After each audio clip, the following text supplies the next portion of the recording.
Hello everyone.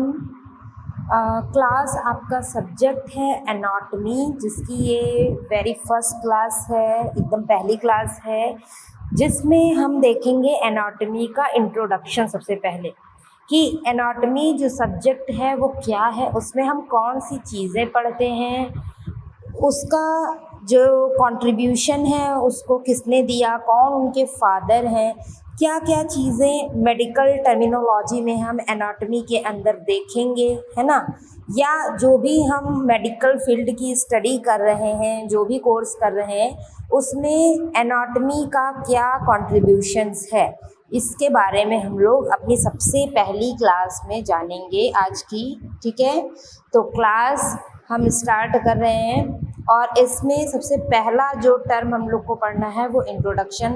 मान लीजिए हम कोई भी सब्जेक्ट पढ़ते हैं, उसको स्टार्ट करते हैं, तो सबसे पहले हमको ये जानना होता है कि वो सब्जेक्ट क्या है, कैसे काम करता है, उससे हमको क्या बेनिफिट मिल रहा है अगर हम इसको पढ़ रहे हैं।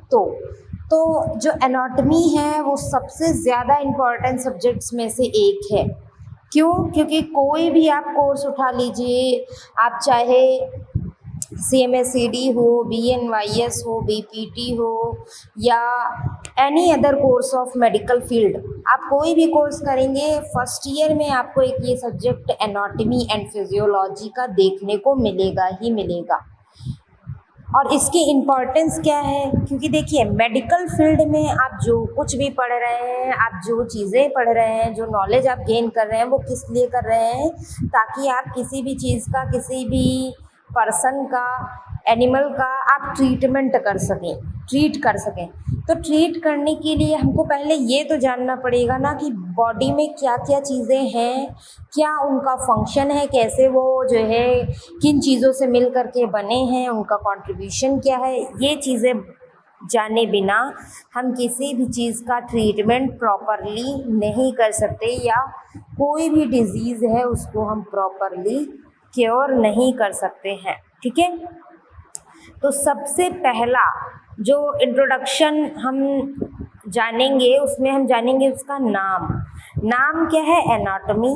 अब एनाटॉमी कौन से टर्म से मिल करके बना है, यानी अगर हम एनाटॉमी को बीच से तोड़ेंगे, ब्रेक डाउन उसका करेंगे, तो हमको क्या क्या चीज़ें मिलेंगी।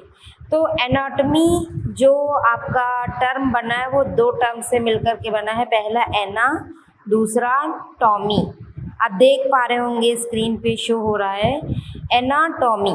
एना मीन्स क्या होता है? अप, और टॉमी या टोम वर्ड कहीं पर भी आता है तो उसका मतलब होता है कटिंग करना, डाइसेक्शन, कट करना। ठीक है, तो मिला जुला करके इसका मतलब क्या हो जाएगा कि किसी भी चीज़ को कट करके, उसका डाइसेक्शन करके, उसके अंदर जो भी स्ट्रक्चर दिख रहा है, जो भी चीज़ें उसके अंदर दिख रही हैं, उनके बारे में नॉलेज गेन करना, उनके बारे में जानना, ये हमारा मेन जो है मोटिव है इस सब्जेक्ट को पढ़ने का।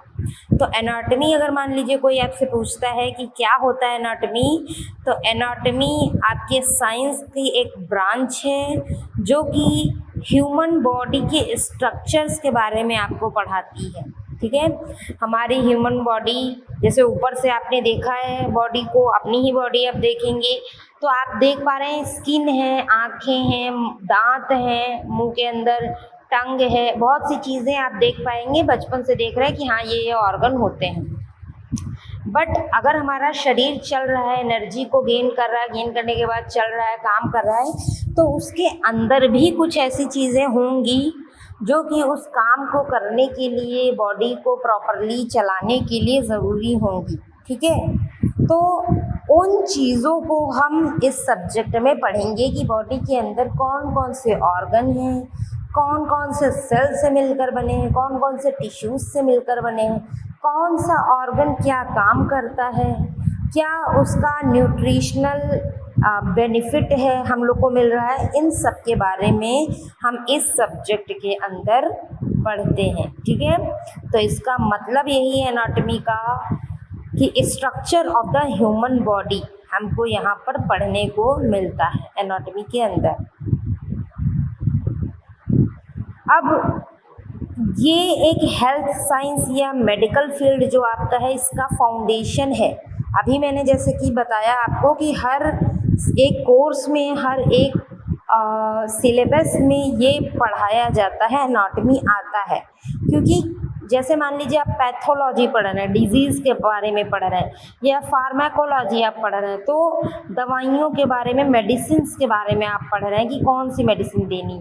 लेकिन जब हमें प्रॉपर स्ट्रक्चर ही नहीं पता है, जब हमें यही नहीं पता है कि क्या चीज़ें हैं हमारी बॉडी के अंदर, तब तक हम कुछ नहीं, ना ट्रीटमेंट कर सकते हैं, ना डायग्नोसिस कर सकते हैं, ना कोई सर्जरी परफॉर्म कर सकते हैं, कुछ नहीं कर सकते हैं। तो इस वजह से हमको एनाटॉमी बहुत ही अच्छे से पढ़ना ज़रूरी है। ठीक है, तो ये था एनाटॉमी का मीनिंग। अब इसी से एक क्लोजली रिलेटेड सब्जेक्ट आपको देखने को मिलता है विच इज़ फिजियोलॉजी। ठीक है, फिजियोलॉजी क्या है? आप देख रहे होंगे जब भी एनाटॉमी सब्जेक्ट का नाम आता है तो उसके साथ में एक नाम लग करके आता है फिजियोलॉजी, बोलेंगे एनाटॉमी एंड फिजियोलॉजी। हालांकि आपके सब्जेक्ट में ये एक ही में है, एनाटॉमी फिजियोलॉजी एक ही में दिया गया है, बट कहीं कहीं पर ये अलग से भी पढ़ने को मिलता है।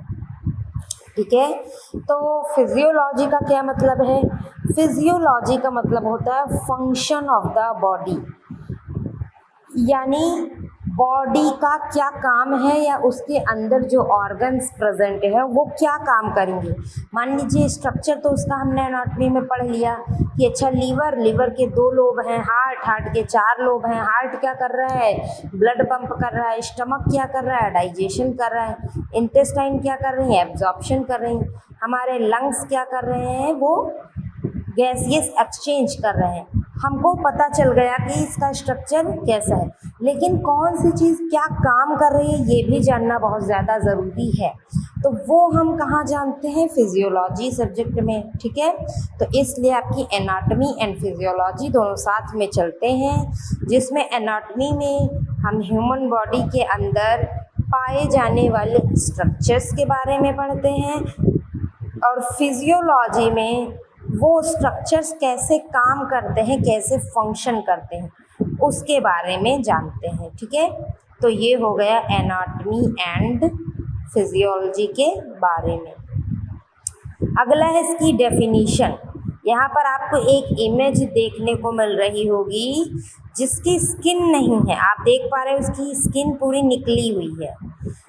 अब कभी भी हमको इंटरनल स्ट्रक्चर की पढ़ाई करनी पड़ेगी तो हम ऊपर से तो नहीं कर सकते, हाँ है ना, हमको सर्जरी करके, डाइसेक्शन करके, कैडेवर्स पे इमेजेस के थ्रू हमको अंदर के स्ट्रक्चर की पढ़ाई करनी होती है। तो इसीलिए मैंने यहाँ पर एक इमेज आपको दी हुई है। आप इंटरनल स्ट्रक्चर्स को देख पा रहे होंगे कि किस तरीके से उसकी मसल्स, बोन्स, ये सारी चीज़ें शो हो रही हैं इस इमेज के अंदर। डेफिनीशन क्या है? Anatomy is a scientific study of structure, shape, size, location and relationship of organs.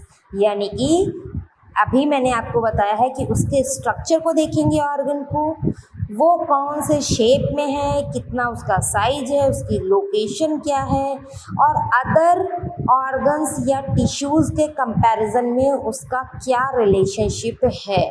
यानी मान लीजिए अब यहाँ पर मैं आपको एक एग्जांपल दे रही हूँ, हार्ट। अब हार्ट है, हार्ट का क्या शेप है, क्या स्ट्रक्चर है, क्या साइज है, लोकेशन कहाँ पे है, और हार्ट कौन कौन सी और ऑर्गन्स को आपस में कनेक्ट करता है। तो हार्ट आपका जैसे मान लीजिए बिटवीन द लंग्स है, चेस्ट में, लंग्स के बीचों बीच में, चेस्ट के अंदर वो प्रेजेंट है। बट वो सिर्फ अकेला काम नहीं करेगा कि हार्ट है वो अपना काम कर रहा है, उसको किसी से मतलब नहीं, ऐसा नहीं है। वो हार्ट बाकी के ऑर्गन्स की, सिस्टमिक ऑर्गन्स की भी जो है उनके साथ में रिलेशनशिप मेंटेन करता है। यानी कहाँ पर कितना ब्लड भेजना है, कहाँ से कितना ब्लड वापस लाना है, कितना पंप करना है, कितनी फास्ट पंप करना है, कितनी स्लो पंप करना है, ये सब चीज़ें बाकी ऑर्गन्स के कंपैरिजन में हार्ट डिसाइड करता है। मान लो किसी का जो है, किसी को ऑर्गन को ज़्यादा ऑक्सीजन की रिक्वायरमेंट है, किसी जगह पर इस्कीमिया हो गया है ऑक्सीजन कम पहुंच पा रही है तो हमारा हार्ट क्या कर देता है, अपनी हार्ट बीट बढ़ा देता है। या कभी एनीमिया का पेशेंट आप देखेंगे जिसमें ब्लड की कमी हो, जिसमें हीमोग्लोबिन की कमी हो, उसमें हमेशा उसका हार्ट रेट बढ़ा हुआ मिलेगा, उसकी हार्ट बीट फास्ट मिलेंगी। क्यों? हमारा हार्ट ऐसा क्यों कर रहा है? उसका रीज़न यही है कि वो कंपनसेट करना चाह रहा है। वो चाह रहा है कि बाकी ऑर्गन्स के कंपैरिजन में जो मेरा फंक्शन है वो एकदम इक्वल रहे। ज़्यादा ब्लड की ज़रूरत है, हार्ट बीट तेज कर दिया। कम ब्लड की ज़रूरत है, आप सो रहे हैं, आपकी बॉडी एकदम रेस्ट में है, आपकी बॉडी को, स्केलेटल मसल को ज़्यादा नहीं ज़रूरत है ब्लड की, तो ऑटोमेटिकली हार्ट बीट जो है वो धीमे हो जाएंगी। तो ये हार्ट क्या कर रहा है, दूसरे ऑर्गन्स को देखते हुए अपने काम को अल्टर कर रहा है, अल्टरनेट कर रहा है। तो ये चीज़ क्या है, इसी को एनाटॉमी के अंदर हम लोग पढ़ेंगे। यही सारी चीज़ें हम लोग को यहाँ पर देखनी है। अब इसकी इम्पोर्टेंस क्या है एनाटॉमी पढ़ने का? तो सबसे पहले इसकी इम्पोर्टेंस तो यही है कि ये बेसिक नॉलेज देता है। सभी मेडिकल साइंस के स्टूडेंट्स को जो पढ़ रहे हैं, ठीक है, या जिसको नॉलेज लेना है बॉडी के स्ट्रक्चर के बारे में, तो एक बेसिक नॉलेज प्रोवाइड कर रहा है। दूसरी चीज़ है बॉडी के अंदर के नॉर्मल स्ट्रक्चर के बारे में अंडरस्टैंडिंग डेवलप करता है। आप अंडरस्टैंड कर पाएँ एक नॉर्मल स्ट्रक्चर ह्यूमन बॉडी के, ठीक है, इसके बारे में। दूसरी चीज़ है किसी भी डिज़ीज़ या मान लीजिए किसी को कोई इंजरी हुई है तो उसकी डायग्नोसिस हमें करनी है, तो उसके बारे में उसका असिस्टेंट भी एनाटॉमी के थ्रू होता है कि कौन सी डिज़ीज़, अब मान लीजिए किसी को वॉमिटिंग आ रही है, किसी का डाइजेशन अच्छा नहीं है, तो लीवर से रिलेटेड प्रॉब्लम है, वो किसी बोन से रिलेटेड नहीं है, आपको पता है। तो आपको ये बात कैसे पता चली कि अगर इनडाइजेशन हो रहा है तो वो स्टमक और लीवर की दिक्कत है, ना कि किसी बोन की। या अगर मान लीजिए आपके पैरों में मोच आ जाए, तो मोच आती है तो लिगामेंट इंजरी होता है, टेंडन इंजरी होता है, तो आपको पता है कि इसमें किसी ब्रेन का इन्वॉल्वमेंट नहीं, इसमें किसी लंग्स का इन्वॉल्वमेंट नहीं है, इसमें सिर्फ और सिर्फ टेंडन एंड लिगामेंट मसल्स का इन्वॉल्वमेंट। तो जब तक आप एनाटॉमी पढ़े नहीं रहेंगे, आप इन सारी चीज़ों को डिफ्रेंशिएट नहीं कर पाएंगे कि कौन सी बीमारी है, कौन सी इंजरी कहाँ पर हुई है, ठीक है। और अगला क्या इसका इम्पोर्टेंस है, सर्जिकल प्रोसीजर्स के लिए गाइड करना, सर्जन्स को सर्जिकल प्रोसीजर्स के लिए गाइडेंस देना, ये भी एक इम्पॉर्टेंट जो है फैक्टर है एनाटॉमी का, ठीक है। नेक्स्ट इसका क्या है, ये फिजियोथेरेपिस्ट जो हमारे होते हैं उनको मसल्स, जॉइंट्स, मूवमेंट, उनकी लोकेशन, कहाँ पे कौन सा मसल है, जॉइंट है, किस टाइप का है, कौन सी थेरेपी हमको किस जॉइंट में देनी चाहिए, इसके बारे में भी नॉलेज देता है किसी भी फिजियोथेरेपिस्ट को, किसी भी जो थेरेपी प्रोवाइड करने वाले जो पर्सनल्स होते हैं उनको, ठीक है। तो ये भी इसका एक जो है काम है। अगला जो रेडियो डायग्नोसिस होती है, रेडियो डायग्नोसिस मीन्स जिसमें रेडियो एक्टिव रेज का यूज़ हो, जैसे कि आपका एक्सरे है, सीटी स्कैन है, एमआरआई है, अल्ट्रासाउंड्स है। तो ऐसी कोई भी स्कैनिंग करने के लिए हमको उसकी एनाटॉमी पता होनी चाहिए, उसको समझने के लिए एनाटॉमी हेल्प करती है, ठीक है, कि कोई भी रिपोर्ट आई है तो उसमें हमको क्या शो हो रहा है, क्या शो होना चाहिए और क्या एबनॉर्मली शो हो रहा है, ये सारी चीज़ समझने के लिए, पहचानने के लिए हमको एनाटॉमी पढ़ने की ज़रूरत होती है। और क्या है, लैबोरेटरी प्रोफेशनल्स या नर्सेस को बॉडी के ऑर्गेनाइजेशन को समझने के लिए भी एनाटॉमी की नीड होती है। ठीक है। नर्स है मान लीजिए, या लैब टेक्नीशियन है, या कोई भी है जो कि हेल्थ केयर प्रोवाइडर है, अगर मान लीजिए उनको ब्लड भी कलेक्ट करना होगा तो उन्हें पता होनी चाहिए कि कौन सी वेन कहाँ पर होती है, ठीक है। या मान लीजिए कभी बच्चों में कलेक्ट करना हो, नॉर्मली तो अडल्ट्स में वेन दिख जाती हैं, छोटे बच्चों में नहीं दिखती, तो हमें कैसे पता होना चाहिए, कैसे पता पड़ेगा कि कहाँ पर ब्लड वेसल हो सकती है, कहाँ पर होनी चाहिए, कहाँ पर मसल है, कहाँ पे हमें प्रिक नहीं करना, कहाँ जॉइंट में इंजरी ना हो जाए, अगर हम नीडल ज़्यादा इंसर्ट कर दे तो मसल इंजरी ना हो जाए। तो ये सारी चीज़ें जब तक हमें एनाटॉमी नहीं पता होगी हम नहीं देख पाएंगे, नहीं समझ पाएंगे, ठीक है। तो इसके लिए भी एनाटॉमी पढ़ना एक बहुत ही ज़्यादा इम्पॉर्टेंट फैक्टर है। तो ये आपने देखा कि बाकी अदर डिपार्टमेंट्स के अंडर भी, apart from doctors, other departments like pathology, pharmacology, physiology या मेडिसिन, या कोई भी अगर हमको हेल्थ केयर रिलेटेड कोर्स हम कर रहे हैं तो उसमें एनाटॉमी पढ़ना बहुत ही ज़्यादा इम्पॉर्टेंट होता है। तो ये था all about intro and importance of anatomy, ठीक है। अब हम पढ़ेंगे इसकी हिस्ट्री के बारे में, यानी ये एनाटॉमी जो है कहाँ से डेवलप हुई, इसकी हिस्ट्री क्या है, इसके फादर कौन हैं और कितने टाइम पहले से हमने इसको पढ़ना स्टार्ट किया है, ठीक है। तो किसी भी सब्जेक्ट को जब हम स्टार्ट करते हैं तो उसकी हिस्ट्री, इंट्रो, ये सारी चीज़ें पढ़ना बहुत ही ज़्यादा इम्पॉर्टेंट होता है। अब जो एनाटॉमी की हिस्ट्री है वो थाउजेंड्स ऑफ ईयर्स से चली आ रही है, वो कोई आज की नहीं है, बहुत पहले से। तो सबसे पहले एक एक करके हम सभी सीक्वेंस वाइज सभी हिस्ट्रीज़ को पढ़ेंगे सबसे, और उसके बाद मॉडर्न एनाटॉमी की हिस्ट्री को पढ़ेंगे कि मॉडर्न एनाटॉमी जो हम आजकल हम पढ़ रहे हैं, जो अभी मैं आपको सब्जेक्ट में आगे पढ़ाऊंगी, तो वो एनाटॉमी जो है कितने टाइम पहले से हुई, स्टार्ट हुई, कैसे इसका इवोल्यूशन हुआ और क्या क्या चीज़ें हम इसके अंदर में पढ़ने वाले हैं, ठीक है। सबसे पहले एंशियंट इजिप्टियन जो एनाटॉमी है उसको डेवलप किया गया। ये बात है अराउंड 3000 टू 1500 BC, यानी before birth of Jesus Christ, 3000 साल पहले, यानी जब उनका जन्म हुआ उसके भी 3000 साल पहले से लेकर 1500 साल पहले जो है ancient history of anatomy start होती है, जिसमें सबसे पहला है इजिप्टियन एनाटॉमी, ठीक है।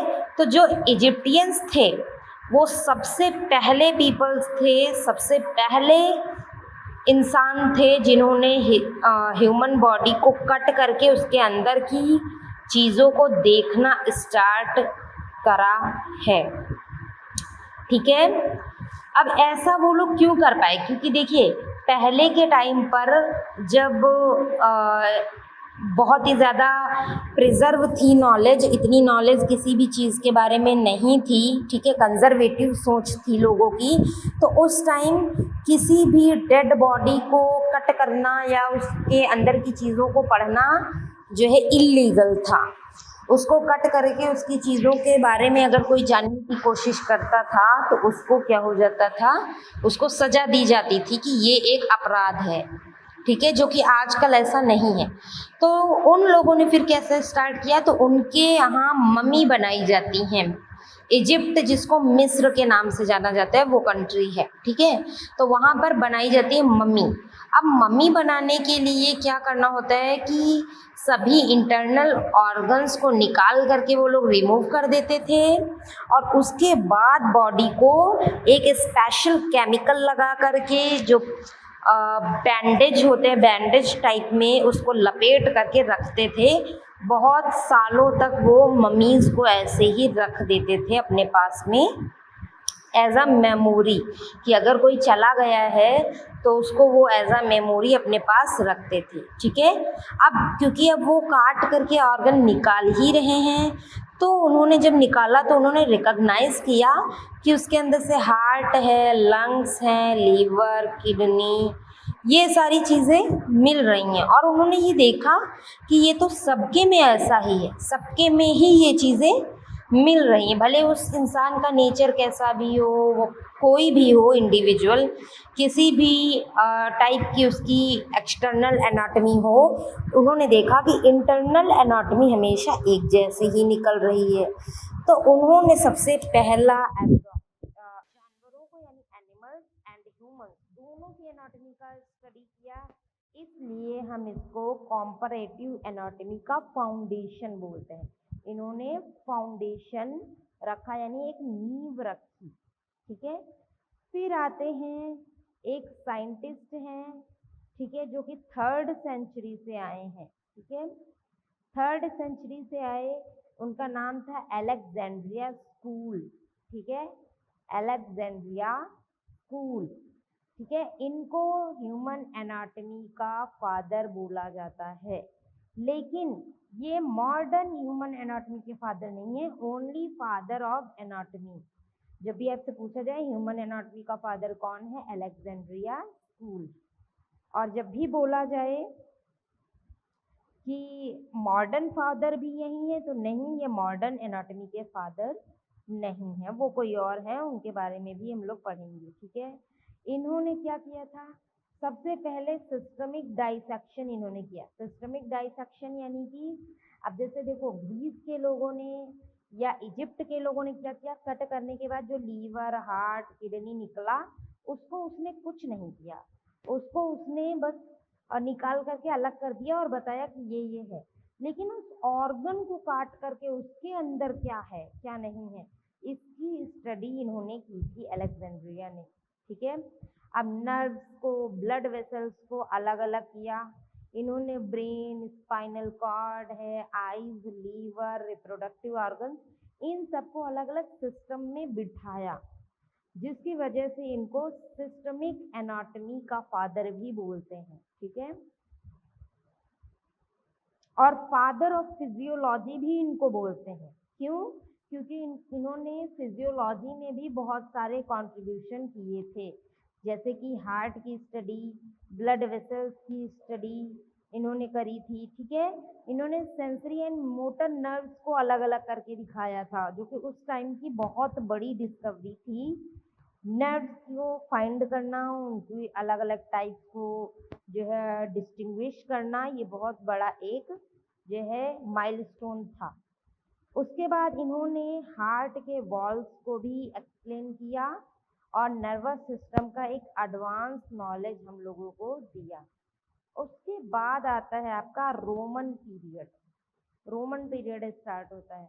तो रोमन पीरियड में क्या होता है कि इसमें मोस्ट इन्फ्लुएंशियल एनाटोमिस्ट आए, यानी इसके दौरान में कई सारे ऐसे एनाटोमिस्ट आए जिन्होंने बहुत अच्छी और काफ़ी वाइल्ड लेवल की इन्होंने जो है डिस्कवरीज की, ठीक है।